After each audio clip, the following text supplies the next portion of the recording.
Hey everybody, it's Jason Blaha here, and today I'm going to discuss something. This may be an unpopular statement. Might be an unpopular statement, but I'm saying this as someone who loves strength sports, loves strength training, loves the history of lifting, right? Loves the history of lifting and strength culture, who's competed in a number of powerlifting meets. I have judged some powerlifting meets all the way up to the international level.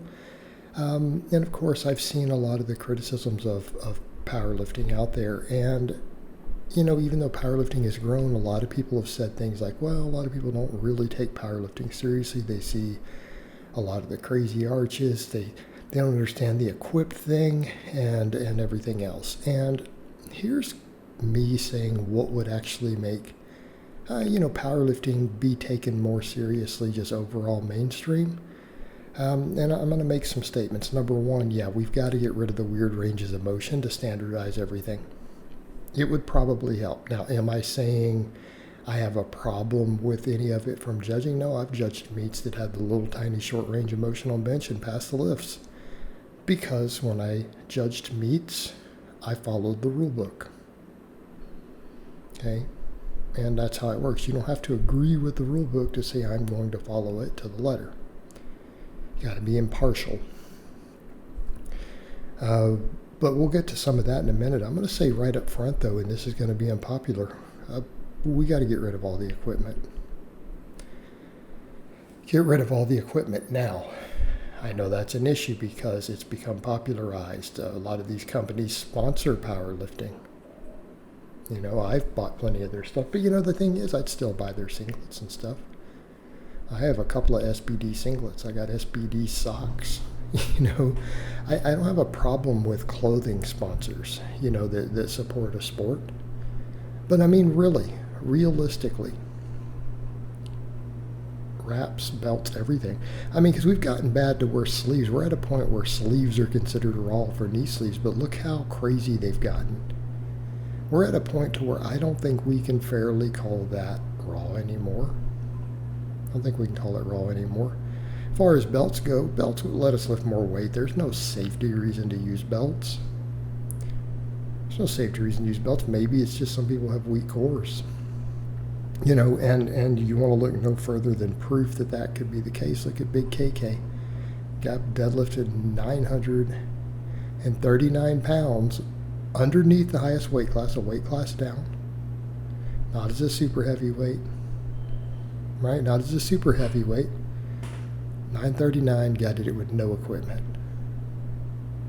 No belt, none of that. Guy came in and hit some crazy benches with no belt, no wrist straps, up in the 500s. Okay?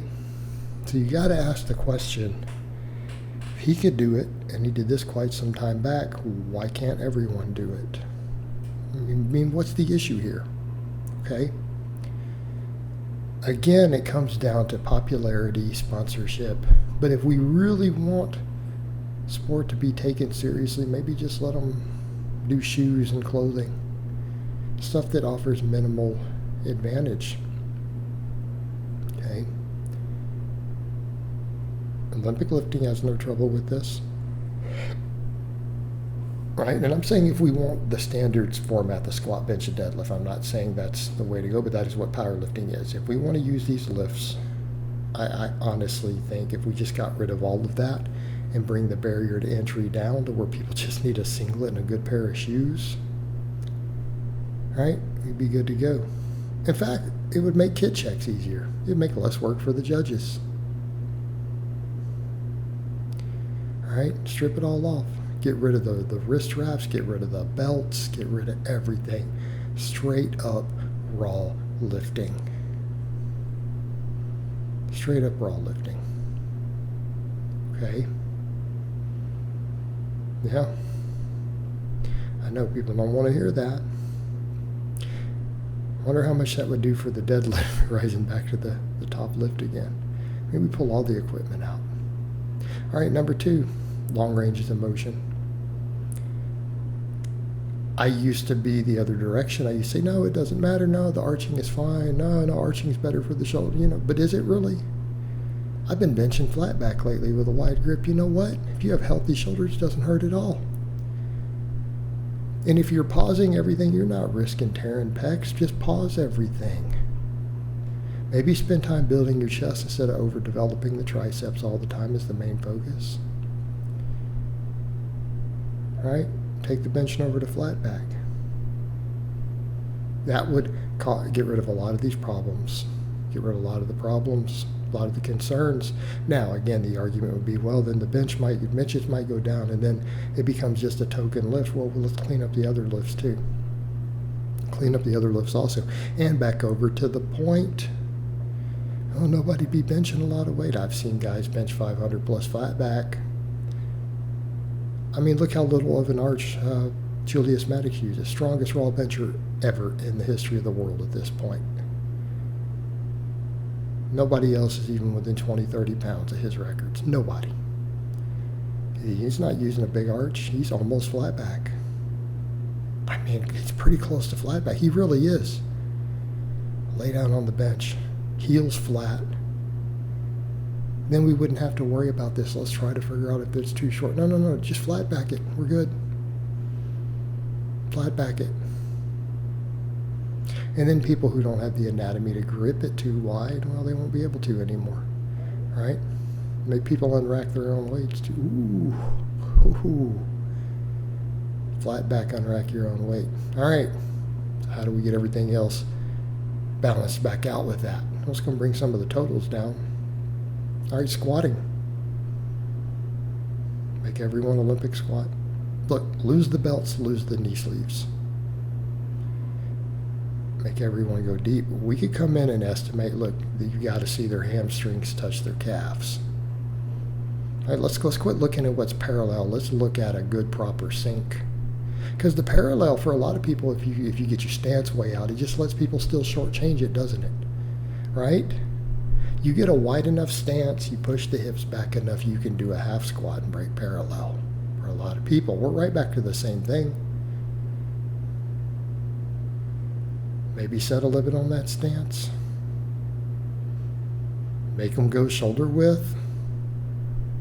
Ooh. Make them sink it. Look at it. So we get some numbers together, compare stuff, figure out where they got touched. Does their ass have to touch their heels? Make it a deep squat. Olympic lifters do it just fine. They do it in the Olympics when they do their cleans. Right?